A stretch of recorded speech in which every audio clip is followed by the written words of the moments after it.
Bonjour à tous, est-ce que vous m'entendez bien? Ça a l'air. Excusez-moi, même sans talons. Bienvenue sur cette conférence où on va vous parler de neutralité carbone, sujet toujours d'actualité. On est Camille et Thibaut et on va vraiment parler de ce qui définit cette neutralité carbone et l'idée c'est comment bien en parler, comment bien la mettre en œuvre aujourd'hui au sein des organisations. Parce qu'on peut voir, vous pouvez voir toutes les semaines des exemples de neutralité carbone qui sont définis différemment. Et on voulait faire le point avec vous sur ces sujets-là. Vous n'hésitez pas si vous avez des questions, soit vous les posez au fur et à mesure, soit vous les gardez pour la fin. C'est comme vous voulez. L'idée, c'est que ce soit aussi un échange. C'est loin d'être un cours magistral. On n'est pas non plus là pour vous présenter Greenflex, donc je vais aller très très vite. Vous avez notre merveilleux stand en bois que vous pouvez aller voir en sortant. Greenflex, on est là, on est un acteur qui s'adresse à toutes les organisations pour accélérer tout ce qui est transition environnementale, sociétale et énergétique. Et on n'est pas un cabinet de conseil à proprement parler, on a des missions de conseil stratégique, mais on est aussi capable d'accompagner sur le plan opérationnel, conduite du changement, analyse énergétique par exemple, nos clients. On est également un acteur du numérique où on vient offrir un certain nombre de solutions digitales à nos clients pour les accompagner dans cette transition, notamment en utilisant leurs données.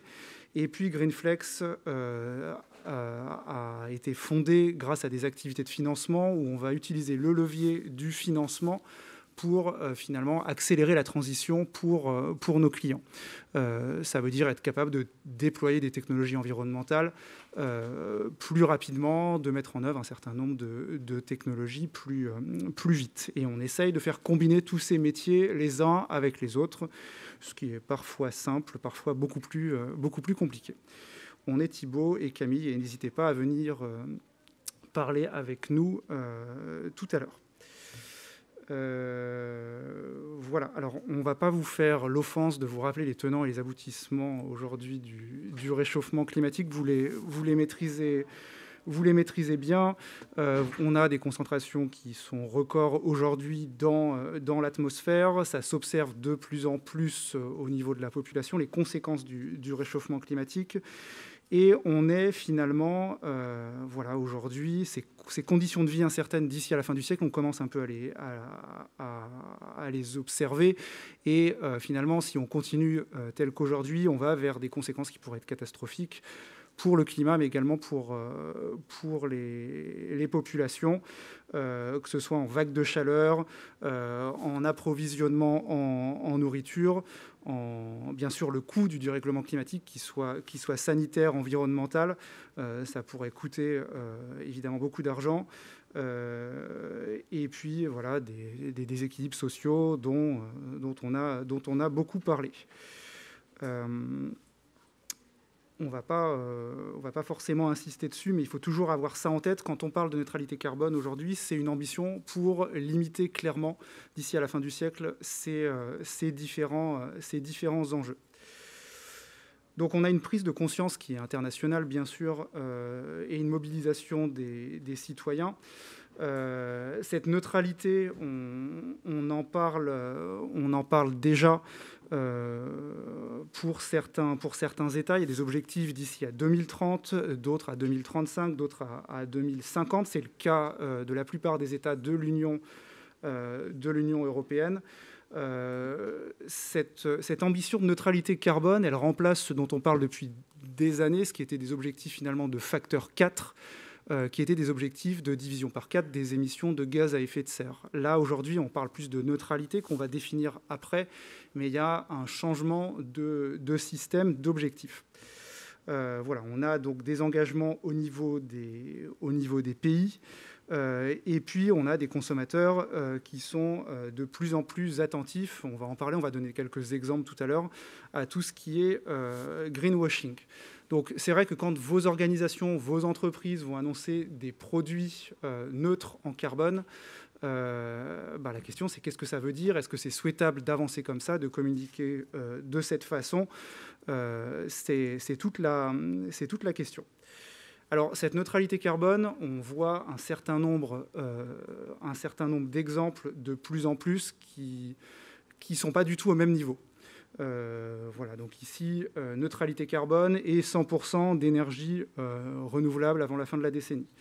D'ici à 10 ans aussi, atteindre la neutralité carbone. Qu'est-ce que c'est atteindre la neutralité carbone?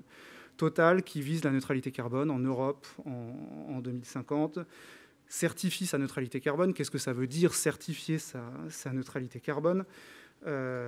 Pareil, 2050, on rajoute Danone, etc. Neutralité carbone à vie, c'est-à-dire qu'on va s'engager sur des objectifs, même pas pour une année, mais ad vitam aeternam, bon, en partenariat parfois avec des ONG. Et puis, on peut aller plus loin. Donc, je vous présente, mesdames et messieurs, la première bière à bilan carbone négatif, donc une bière qui va venir stocker du carbone. On peut faire référence aussi à, si vous avez lu la presse et Twitter hier, il y a une grande compagnie aérienne française qui a dit hier vouloir être neutre sur toutes ses opérations au sol, parce qu'il remplaçait toutes les opérations au sol par des moteurs électriques, ce qui, sur Twitter, a suscité un certain nombre de moqueries. Voilà, vous avez 4000 likes pour la réaction suivante. Bah, c'est comme si on mettait des LED dans les toilettes d'une centrale à charbon.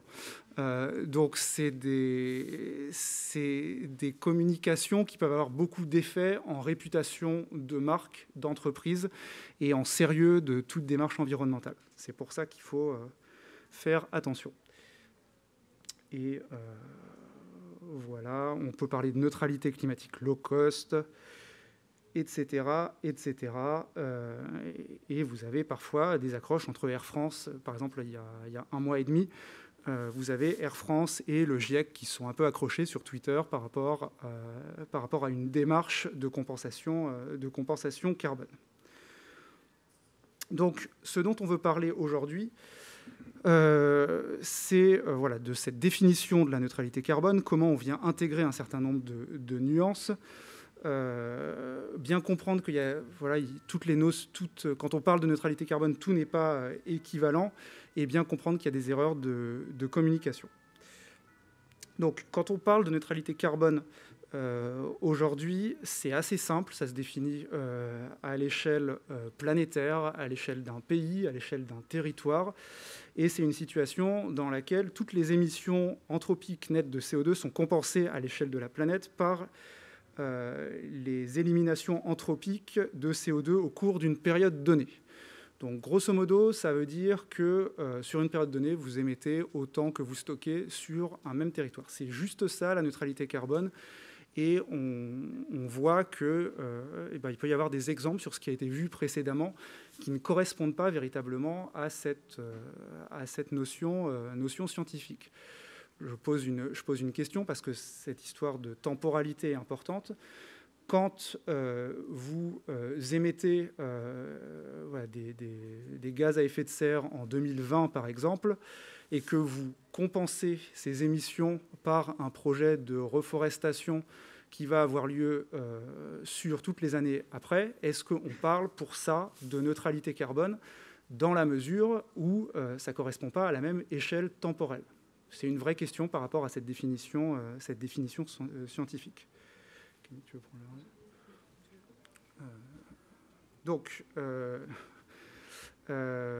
donc l'enjeu, c'est vraiment cet équilibre entre émissions et puits.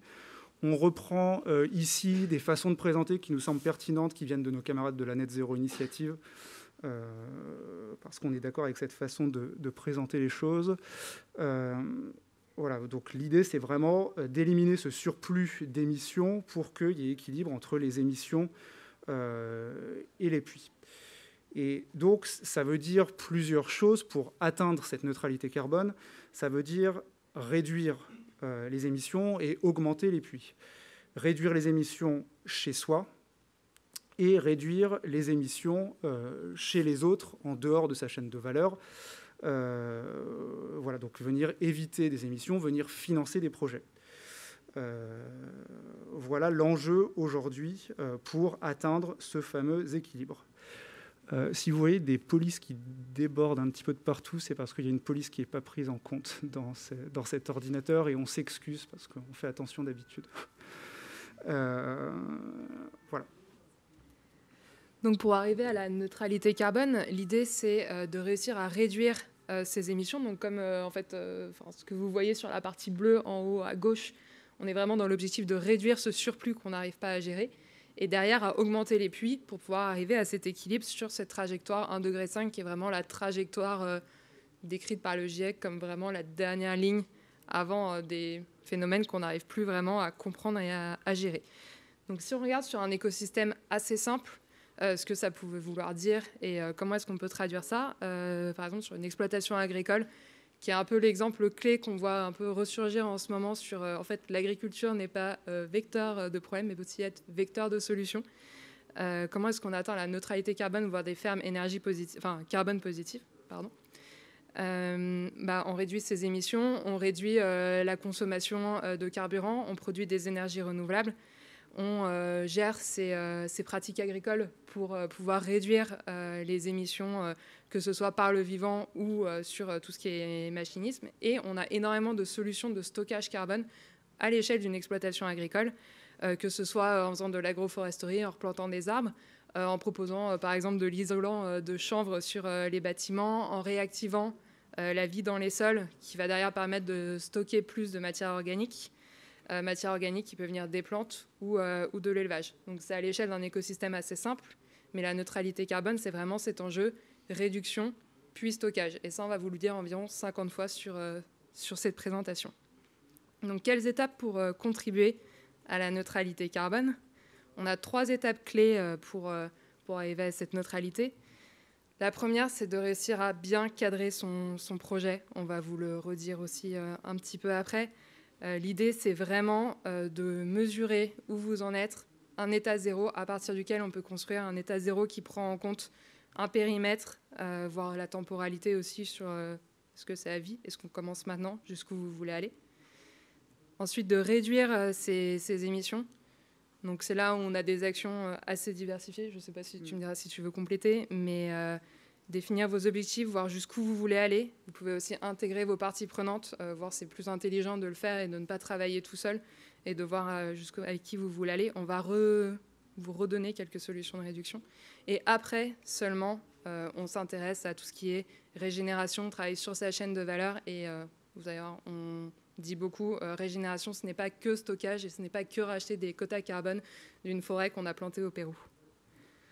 Voilà. Donc c'est vrai que quand on parle du cadre, alors on est en France, quand on est en France, on parle beaucoup de bilan carbone, on parle beaucoup de bilan des émissions de gaz à effet de serre, ce qui est un exercice réglementaire pour certaines entreprises, maintenant avec des pénalités financières.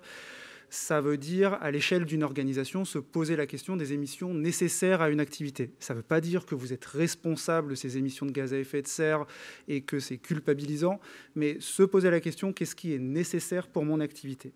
Et dans ce cadre-là, on parle des émissions directes, c'est-à-dire ce que vous allez émettre directement dans vos véhicules, sur vos sites, et on parle de tout ce qui est émissions de tout ce qui va être émissions indirectes liées à ce que vous achetez comme énergie, ce que vous achetez comme produit, le traitement des déchets, tout ce qui va être logistique sous-traitée, par exemple, ce qui va être utilisation des produits. Et il s'agit de prendre tout ça en compte, d'avoir des méthodologies de calcul. Le bilan carbone fait ça très bien depuis une quinzaine d'années. Et l'idée, c'est vraiment, voilà, c'est la base pour bien connaître ces émissions. Donc c'est là que vous voyez, quand les entreprises se positionnaient précédemment, que ça peut être très différent. Quand une compagnie aérienne parle de ses opérations au sol, c'est pas la même chose et parle de neutralité, c'est pas la même chose qu'une entreprise qui va se dire je suis neutre sur mes émissions directes, ou qu'une autre entreprise qui va dire je suis neutre sur l'intégralité des émissions de gaz à effet de serre que j'ai mesurées. C'est une énorme différence. Pour la compagnie aérienne en question, être neutre sur ses opérations au sol, ça équivaut à une goutte d'eau véritablement par rapport à l'ensemble de ces émissions de gaz à effet de serre. Suivant le type d'activité, les répartitions entre les scopes, donc entre les émissions directes et les différents types d'émissions indirectes, peuvent être extrêmement différents. Vous prenez un Samsung qui va fabriquer des téléviseurs, par exemple, il a beaucoup d'émissions indirectes chez le consommateur, puisque vos télévisions, elles vont consommer de l'électricité chez vous. Donc ça, c'est des émissions indirectes, par exemple. Il y a d'autres sujets où les émissions indirectes peuvent être très importantes aussi. Donc c'est pour ça que se dire « je travaille que sur mon scope 1 et mon scope 2, ce qui va être obligatoire d'un point de vue réglementaire, c'est assez restrictif et ça ne prend pas en compte l'intégralité de ce qui est nécessaire pour mon activité. Une activité de téléphonie sans prendre en compte les antennes relais, ça paraît compliqué. C'est nécessaire pour une activité. Donc c'est pour ça que l'enjeu, c'est vraiment travailler sur toute la chaîne de valeur. Voilà, donc ça, l'idée, c'est de bien cadrer son problème et de vous faire accompagner par des prestataires qui ont une licence auprès de l'association Bilan Carbone et qui vont pouvoir vous guider à travers cette démarche. L'enjeu, après, c'est de mettre en place un plan de transition et de réduire ces émissions. Ce n'est pas si simple que ça, parce qu'on peut réduire des émissions de plein de postes différents. Donc, vous allez pouvoir travailler sur l'énergie, sur la mobilité, sur les achats, sur les processus industriels, à la fois sur du remplacement d'équipements, sur du comportement, sur l'organisation du travail. On peut imaginer beaucoup de choses qui permettent de réduire les émissions de gaz à effet de serre, des choses qui sont différentes suivant les différents types d'activités. Et vous avez cette trajectoire de réduction. Maintenant, aujourd'hui, c'est compliqué pour une entreprise de se dire quel doit être mon effort de réduction. Il y a bien des outils qui peuvent vous aider, comme par exemple la démarche Science-Based Targets, qui permet de se dire à hauteur de mes émissions, à hauteur de mon secteur d'activité, voilà ce que je devrais faire pour limiter mes émissions de gaz à effet de serre, pour les réduire. Mais ce n'est pas toujours si évident que ça pour une entreprise de trouver des leviers. Parfois, on sort d'un plan de transition, on a réduit de 10%, et ce n'est pas forcément à la hauteur des ambitions. Il n'empêche qu'il faut faire cet exercice parce que les réductions, elles sont indispensables avant tout financement de projet qu'on peut avoir par la suite. Vous entendez parfois des responsables politiques, des responsables d'entreprises croire qu'on peut sauver la planète en plantant des arbres, ça ne fonctionne pas. On va vous montrer des chiffres après. Voilà. Et puis, vous avez donc ce qu'on appelle chez Greenflex la régénération, où on vient réduire les émissions d'autrui. Donc, j'ai bien réduit chez moi sur ma chaîne de valeur. Qu'est-ce que je vais faire ? Je vais m'interroger sur des projets de réduction, des financements, et se dire, je vais développer, par exemple, des projets d'énergie renouvelable en substitution aux énergies fossiles. Je vais faire de l'efficacité énergétique. Je vais aussi réorienter mes produits et mes services vers des produits et services bas carbone, en réorientant mon offre, à la fois parce que les consommateurs en veulent et parce que ça me permet d'induire des réductions. Et puis, il y a tout le travail sur les puits de carbone, dont on va vous parler un petit peu plus, où vous allez travailler sur de l'agroforesterie, sur de la reforestation. Alors, la petite minute SVT, pour qu'on se mette d'accord sur le fonctionnement des puits carbone. Il y a 3 puits carbone naturels au sens GIEC, l'atmosphère, l'océan et les plantes, pour intégrer les sols avec la photosynthèse, la biomasse qui après arrive dans le sol. L'objectif, c'est pas du coup d'augmenter les puits carbone, c'est d'enlever tout ce qu'on a dans l'atmosphère, tout le surplus qu'on a pu mettre dans l'atmosphère et qu'on aimerait un peu réguler, et le mettre dans les océans et dans les plantes. Donc en fait, de faire des transferts de puits carbone. Et puis après, on a tout ce qui est puits carbone non naturel, où pour l'instant, on ne peut pas dire que c'est la solution miracle à l'heure actuelle. Donc on ne va pas non plus aller trop loin sur le sujet. Ce qu'il faut savoir sur les puits carbone naturels, c'est qu'ils ne sont pas là juste pour régler nos soucis. Ils étaient là avant et il y a un équilibre qui s'est créé naturellement. Donc en fait, certes, une forêt va stocker du carbone, mais une forêt naturellement fait de la photosynthèse, mais respire aussi, donc émet du carbone. Donc on est souvent sur des équilibres. Des vieilles forêts françaises ne sont pas nécessairement des très, très gros capteurs de carbone. Et puis dès qu'on a un incendie, de la déforestation, une tempête ou autre, en fait, on déstocke du carbone stocké. Donc on est quand même naturellement sur des puits qui sont à l'équilibre. L'idée, nous, c'est d'essayer de donner un petit coup de pouce pour augmenter ces puits de stockage, mais ce n'est pas non plus des solutions faciles et miracles. Tout ça pour vous dire qu'on en revient à l'étape d'avant. Le meilleur gaz à effet de serre, c'est celui qu'on n'a pas émis. Donc on est vraiment sur la réduction avant d'être sur le stockage. Donc maintenant, on va vous parler un peu plus de comment est-ce qu'on peut choisir ces projets derrière de stockage carbone ou travailler avec ces parties prenantes pour réduire aussi leurs émissions. Voilà, parce qu'on a souvent... en fait, le sujet, c'est une entreprise mesure ses émissions de gaz à effet de serre, amorce une trajectoire de réduction et après veut compenser finalement les émissions résiduelles et on peut arriver finalement avec un certain nombre de projets à mettre en place des démarches qui vont être rapides, peu coûteuses, où vous allez, entre guillemets, choisir des projets au hasard et qui ont peu de cohérence par rapport à votre organisation. C'est une partie aujourd'hui de l'activité de compensation. Je ne suis pas en train de dire que compensation est un gros mot, puisque compensation peut être très vertueux si on l'utilise bien, mais il n'empêche que ça peut parfois donner cette impression. Certains d'entre vous peuvent acheter des billets d'avion, cliquer sur « je veux compenser mes billets », avoir peu ou pas d'informations sur les projets, se disent « ah mais c'est génial, ça me coûte 7,53 € parce qu'on a des projets qui sont peu chers », et ça donne cette impression d'exonération d'une certaine façon, de « c'est bon, j'ai fait mon travail, je peux continuer à avancer ». Cette mauvaise perception de la société civile, elle peut exister depuis plusieurs années. Comme je vous le disais, il y a des prix très faibles de la tonne de carbone.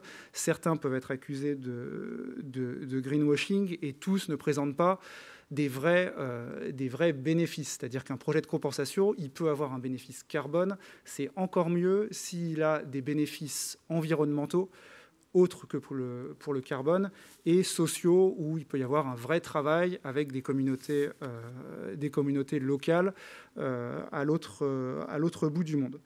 Donc, acheter des crédits sur étagère, ça dépend comment on le fait. Après, vous pouvez avoir un sujet où vous participez au montage de projets en lien avec l'activité de l'entreprise. On vous l'a dit, et ça commence à se développer, on peut se dire, voilà, quelle est mon activité ? Mon activité, elle implique tel ou tel pays, elle a des implications sur tel territoire, sur tel type d'acteurs économiques. Qu'est-ce que je peux engager comme augmentation de puits ou comme réduction des émissions de gaz à effet de serre dans ces projets? Et là, ça commence à permettre de raconter une belle histoire sur ce sujet de carbone. Si vous financez ces projets, vous allez plus vous impliquer. Ça va certes être plus cher, clairement. Il peut y avoir une certification des émissions évitées qui peut être un petit peu plus compliquée, mais ça vaut le coup. C'est inclusif. Vous avez parfois des bénéfices. Ces bénéfices sociaux, ils sont là. Vous allez travailler avec vos parties prenantes, travailler avec des communautés, et tout ça va avoir des meilleures répercussions sur vous et sans doute de meilleurs résultats derrière. Donc, finalement, on peut travailler à l'échelle locale, se poser la question, autour de chez moi, qu'est-ce que je peux faire avec mes communautés? Et c'est plus intéressant que choisir un projet au hasard à l'autre bout du monde. Il peut y avoir des projets super vertueux à l'autre bout du monde. Je ne suis pas en train de dire que c'est une mauvaise situation, mais il peut y avoir un équilibre entre projets locaux et projets à l'autre bout du monde réfléchis. C'est un peu ça le sujet. Donc, vas-y. C'est pour vous donner quelques exemples en fait, de projets qui ont un peu de sens. Si vous êtes une industrie agroalimentaire située en France, alors là, c'est jackpot pour vous, c'est peut-être le plus facile. Travailler avec les agriculteurs de votre chaîne de valeur, aller développer l'agroforesterie, aller travailler sur les élevages. Il y a énormément de possibilités sur l'agriculture et la forêt, surtout dans nos pays, pour développer des projets de réduction et de stockage carbone. Donc, et là, ça a vraiment du sens. C'est rapporter aussi, améliorer l'image de l'agriculture, apporter de la valeur ajoutée, par exemple via les quotas carbone, les crédits carbone aux agriculteurs, agir sur les services écosystémiques autres que le carbone. Donc là, c'est tout bénéfice pour tout le monde de mettre en place ces projets. Si vous êtes un pétrolier ou une industrie internationale, se dire où est-ce que je travaille, dans quels sont, ce que disait Thibaut, quels sont mes pays, les pays sur lesquels je travaille, est-ce qu'il y a des écosystèmes sur lesquels j'ai un impact et où je pourrais avoir un impact positif pour essayer d'améliorer mes activités à côté qui peuvent avoir un impact négatif. Une industrie de transformation, pareil, est-ce qu'il y a des PME locales, est-ce qu'il y a des agriculteurs qui peuvent avoir besoin d'aide, des forestiers, des parcs nationaux avec lesquels je pourrais travailler et développer des projets qui ont du sens de réduction de stockage et pas juste aller acheter sur un marché un petit peu au hasard mes quotas à 2,50 €. Alors c'est sûr que ça coûte un peu plus cher, mais on a un impact vertueux sur toute la chaîne de valeur en mettant ça en place. Et ça évite aussi certains tacles, comme ce que vous pouviez avoir plus haut de la Commission européenne s'achète une neutralité carbone low cost. En fait, c'est tout un article qui décrit que la Commission qui va proposer à toutes les entreprises européennes d'aller derrière acheter des quotas carbone sur le territoire européen, donc à des prix qui sont plutôt autour de 40 € la tonne. Eux ont un budget de 360 000 €, ce qui faisait 2 € la tonne de carbone acheté. Donc en fait, l'entreprise était là à mettre en avant le côté moralisateur de la Commission. Donc pour éviter aussi toute cette mauvaise publicité, les projets qui ont du sens sont aussi une bonne option. Et c'est pour ça qu'en France, vous avez le label bas carbone qui a été mis en place. Il y a déjà eu 14 conférences sur le sujet, donc on ne va pas rentrer dans le détail. Sachez qu'il y en a des projets un peu identiques dans d'autres pays européens.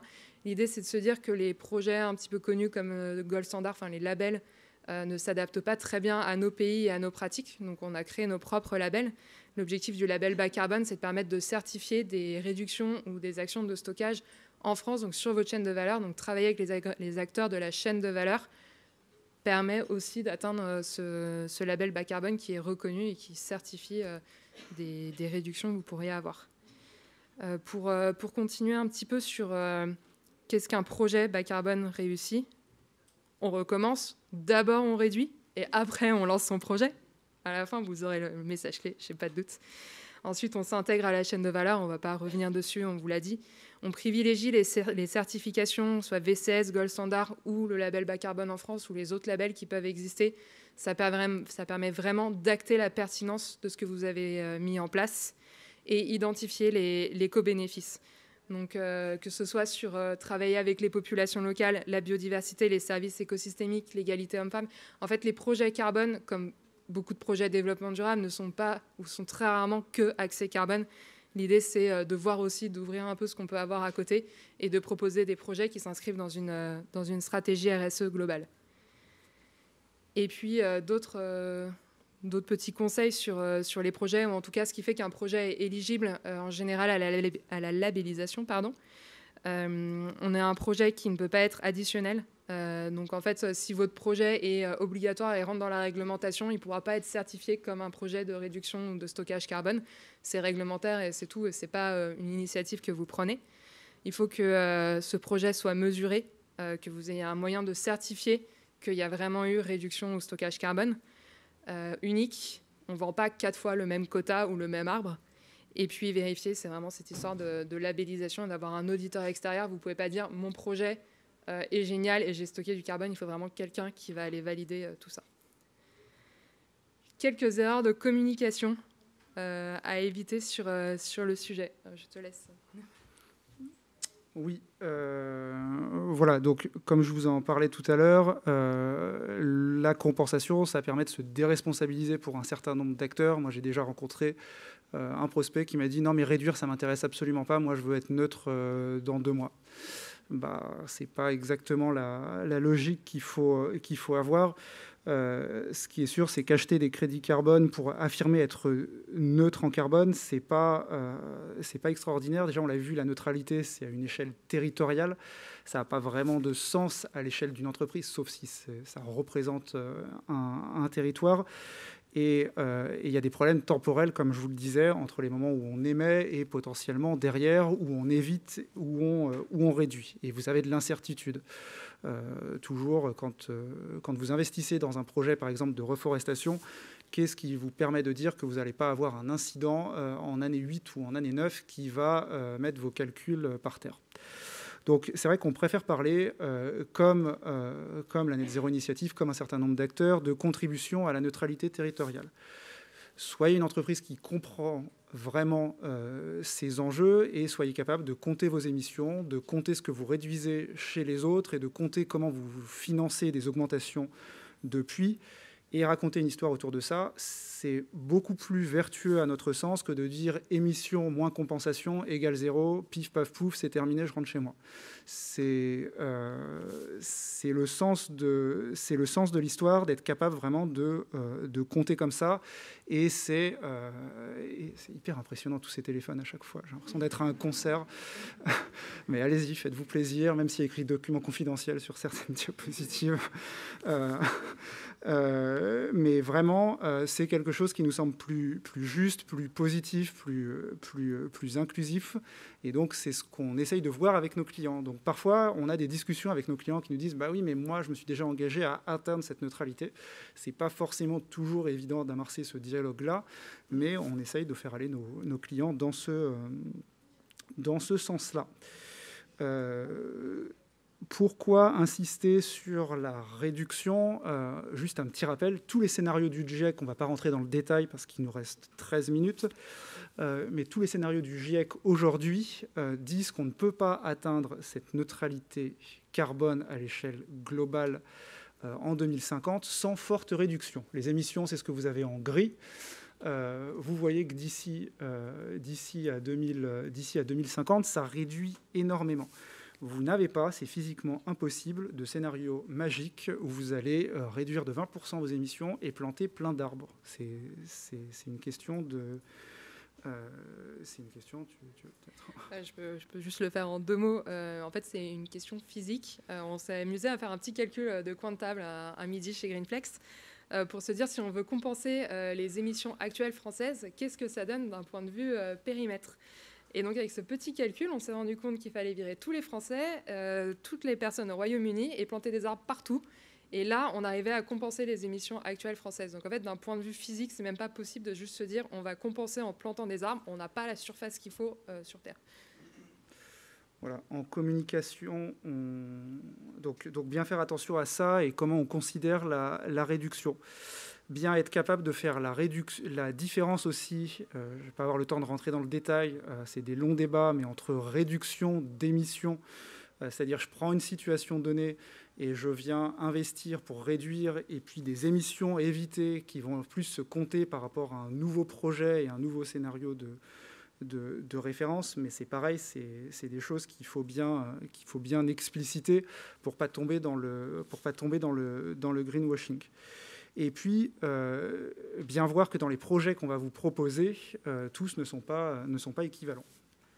Donc, on a pris une petite liste d'un acteur français qui a dit moi, je mets en place un certain nombre de projets pour atteindre ma neutralité carbone.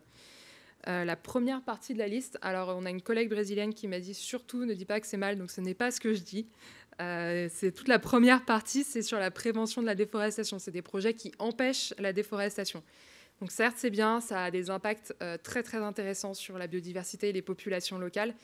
Je ne sais pas si c'est le mieux à mettre en avant, ou en tout cas ce qui doit composer uniquement une stratégie carbone, dans le sens où une forêt déjà en place va pouvoir continuer à grandir, stocker un peu, mais ce n'est pas un nouveau stock majeur. Donc c'est génial dans une stratégie RSE, ça a des impacts positifs sur tous les aspects du développement durable, mais il ne faut pas que ça compose, que ce soit le seul composant d'une stratégie de neutralité carbone. Ensuite, on a un projet qui se balade dans toute cette liste qui est de plantation d'arbres. Donc ça, sur le principe, aucun souci, petite vigilance, privilégier quand même des forêts de plantation qui ont un sens, planter 6000 hectares de palmiers, au sens huile de palme du terme, en monoculture, ça plante des arbres, ça stocke du carbone, je ne suis pas sûre des co-bénéfices non plus. Donc c'est pour vous dire de réfléchir aussi votre projet jusqu'au bout.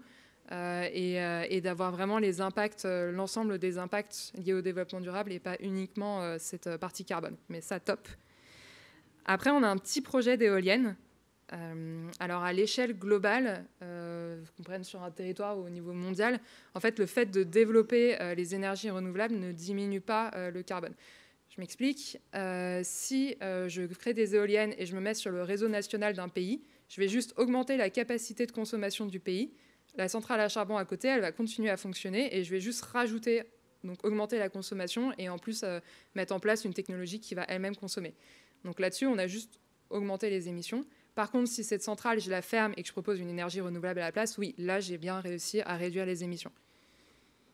Et le dernier point qui est vraiment sur ce qui est réussi à faire en France, donc le label bas carbone, là, on retrouve un petit peu ce qu'on se disait tout à l'heure, de réussir à avoir des projets qui ont du sens sur sa chaîne de valeur.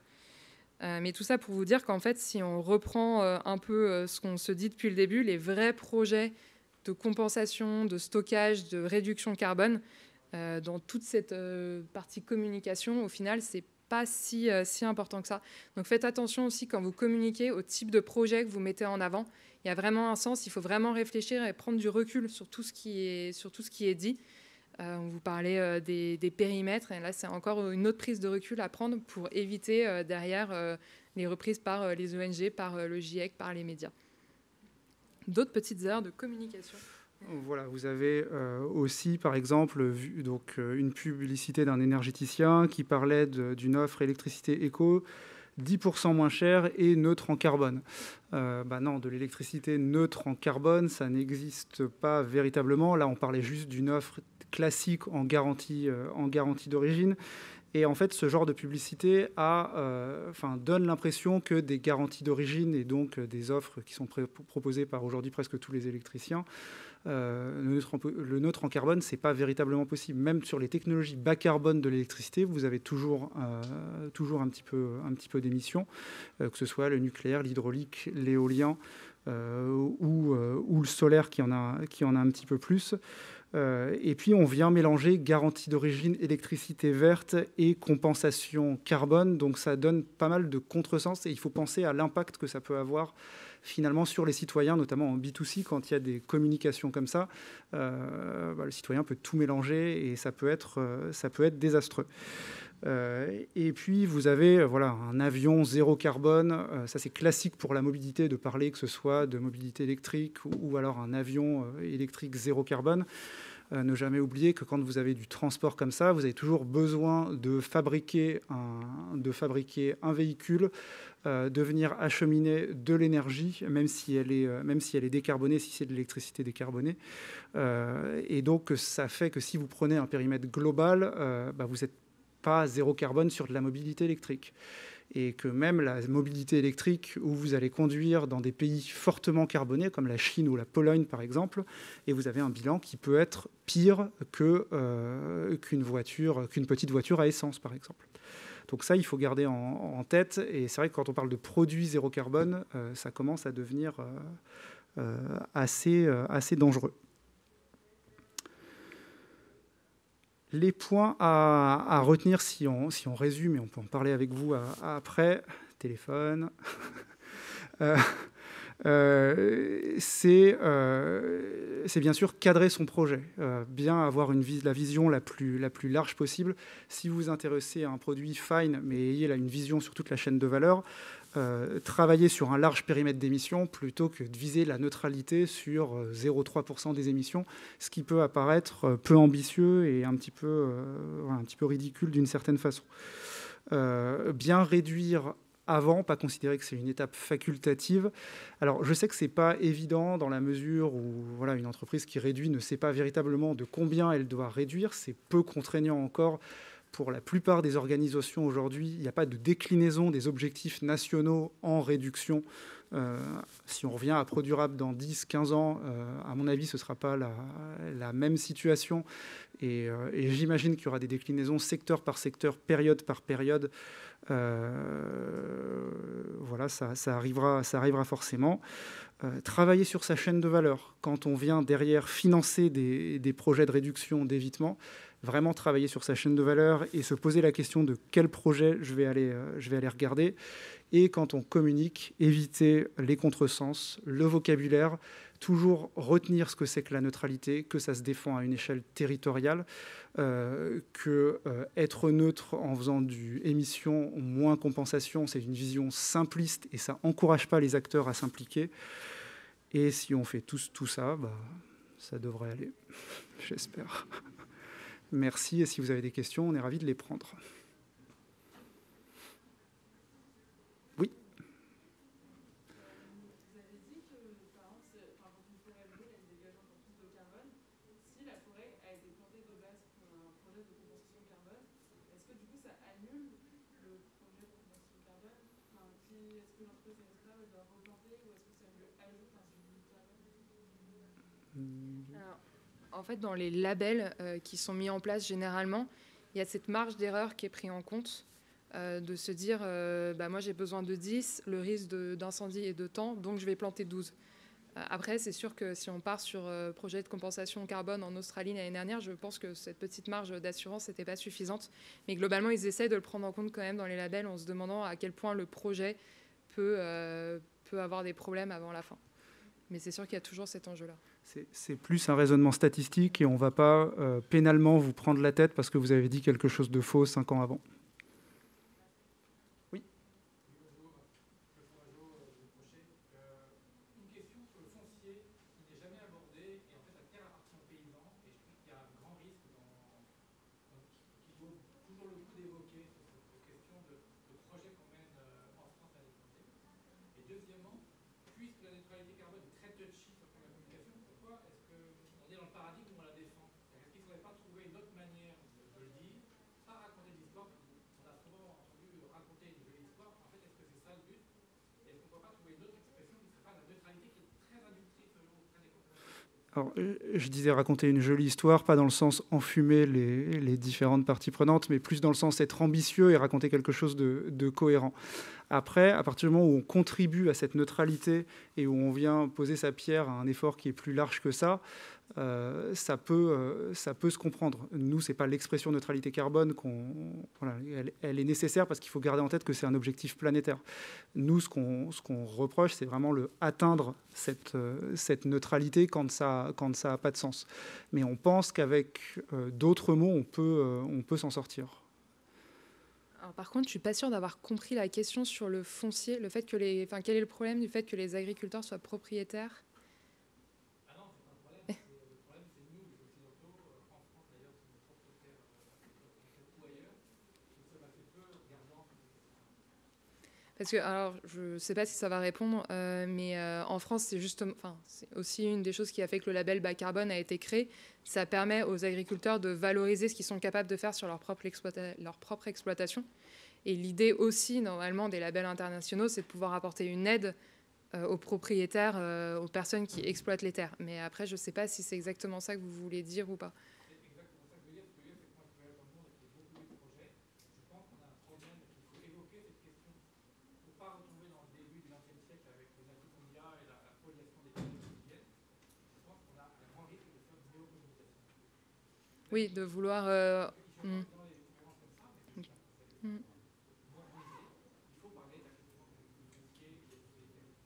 Je sais ce que vous voulez dire.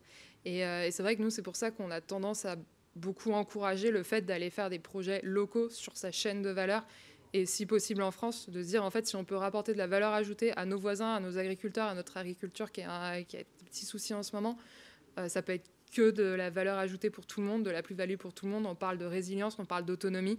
Et en fait, ça rentre dedans, ça permet d'améliorer, de financer des pratiques d'agroécologie, des pratiques plus durables sur les exploitations agricoles. Enfin, c'est une quantité de vertus. C'est pour ça que nous, on va globalement aller encourager toutes les personnes avec qui on travaille à aller vraiment travailler sur leur chaîne de valeur et pas à choisir la solution de facilité. Merci beaucoup.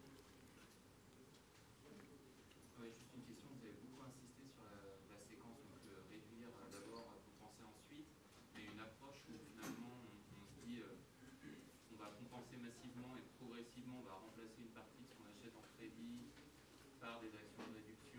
Enfin, en gros, on vise la neutralité rapidement. Certes, ça va passer par de la compensation et de l'achat de crédit, mais ensuite, on va les convertir progressivement avec d'autres actions qui sont plus liées à notre réduction ou autre. Est-ce que ça, c'est quelque chose qui a un sens? Oui, ça. Vous ne le recommandez pas? Je pense qu'on va peut-être pas faire la même réponse, mais moi, je me dis que si vous avez un budget d'1 million d'euros à mettre dans des crédits carbone, peut-être mieux le mettre directement dans vos actions de réduction.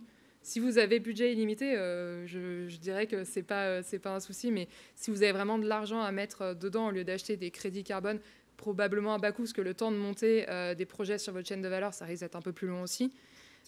autant les mettre directement dans des actions de réduction et mettre les efforts. Mais je ne sais pas si... Non, mais il peut y avoir quelque chose quand même de progressif. On fait pas, pour des raisons X ou Y, on ne fait pas toute la réduction forcément en année 1. Et c'est envisageable d'avoir un plan de transition qui soit sur 5 ans et qu'on ait d'abord une approche où on vient investir dans des projets et qu'on convertit en réduction après sur les années d'après. Mais bien garder l'effort de réduction en tête. Qui êtes-vous, monsieur? Tu veux le micro?